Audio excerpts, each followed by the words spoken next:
When you think of the United States government, what comes to mind? For most of us, it's the noisy surface, the politics, the elections, the endless arguments on cable news. It's the part of government that is designed to be seen. But what if I told you that was just the tip of the iceberg? What if the real government, the one that actually keeps our country from falling apart, is a vast, hidden, and deeply complex machinery run by an army of dedicated and often anonymous public servants? And what if these unsung heroes are managing catastrophic risks you've never even thought of? Michael Lewis's brilliant and alarming book, The Fifth Risk, is a journey into this hidden world.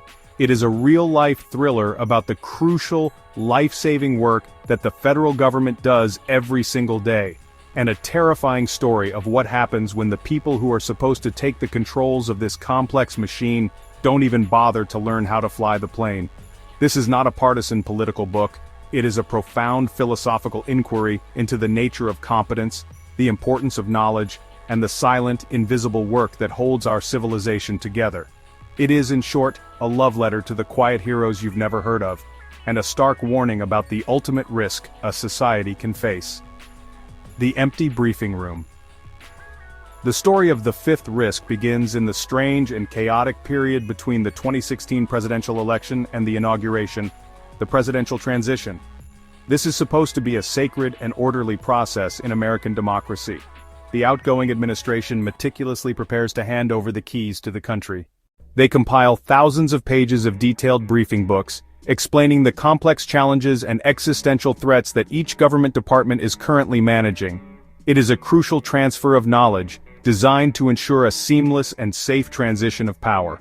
But in the winter of 2016, something strange happened. The outgoing Obama administration officials had their binders ready, they had their presentations prepared, and they sat in their offices and they waited. And for the most part, no one from the incoming Trump administration showed up. Lewis tells a series of astonishing and often darkly funny stories from this period. At the Department of Energy, the team waited for weeks to brief the new leadership on how to manage America's nuclear arsenal, a program with the power to end civilization. The Trump transition team eventually sent a single guy who, when asked if he had any questions, reportedly asked where the nearest good restaurant was for lunch. At the Department of Agriculture, the team prepared to explain their vast portfolio, which includes everything from the National School Lunch Program to preventing forest fires. The first person the Trump team sent was a former lobbyist for the soft drink industry. This is the scene that sets the stage for the entire book. It is a story about the collision between deep institutional knowledge and a profound, and in Lewis's telling, a willful ignorance. The book is not just about one administration, it's about a growing political mindset that is openly hostile to the idea of expertise, that is deeply suspicious of government itself, and that fails to understand the crucial, life-saving work that the boring parts of that government actually do. The Guardians of the Apocalypse. Inside the Department of Energy. To understand these risks, Lewis takes us on a tour of some of the most powerful and least understood parts of the federal government. He begins with perhaps the most terrifying, the Department of Energy, or the DOE. When you hear Department of Energy, you probably think of oil and gas, or maybe solar panels. But its main and most awesome responsibility is something else entirely. The DOE is responsible for building, maintaining, and securing America's entire nuclear arsenal. It is, in effect, the guardian of the apocalypse. Lewis introduces us to the brilliant scientists and dedicated engineers who do this work. These are the people who understand the complex physics of nuclear weapons, who manage the sprawling network of national laboratories, and who oversee the unimaginably difficult and expensive process of cleaning up the radioactive waste from the Cold War. He tells the story of a single lost barrel of plutonium, a substance so toxic that a microscopic speck can kill you, and the billion-dollar effort it took to secure it. This is the level of risk these public servants manage. They are not political appointees, they are career scientists who have dedicated their lives to this mission. And they were horrified by the incoming administration's apparent lack of interest in the details of their work.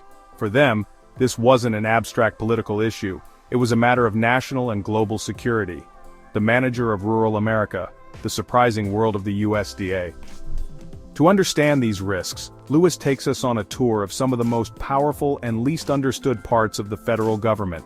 From the terrifying world of nuclear weapons, Lewis takes us to a department that sounds much more mundane, the U.S. Department of Agriculture, or the USDA.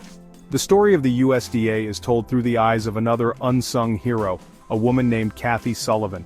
She was a dedicated civil servant who rose through the ranks to manage the massive Rural Development Program. This is a part of the USDA that acts as a kind of bank and venture capitalist for the 47 million Americans who live in rural areas.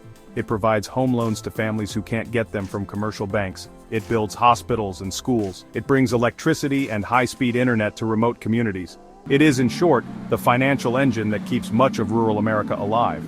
This is the level of quiet work and risk management that Lewis celebrates. The people who keep systems running and disasters from happening. It's a sobering reminder that our safety depends on the quiet competence of people whose names we will never know. But that's not all the USDA does. It runs the massive food stamp program now called SNAP, which feeds 1 in 8 Americans. It runs the National School Lunch Program, which provides meals for tens of millions of children every day. It manages the 193 million acres of our national forests and grasslands. And its scientists are on the front lines of protecting our food supply from new and emerging diseases. Through these stories, Lewis paints a powerful picture of a government that is not some distant abstract entity, but a vital and present force for good in the lives of millions of people. The dedicated public servants at the USDA are not bureaucrats.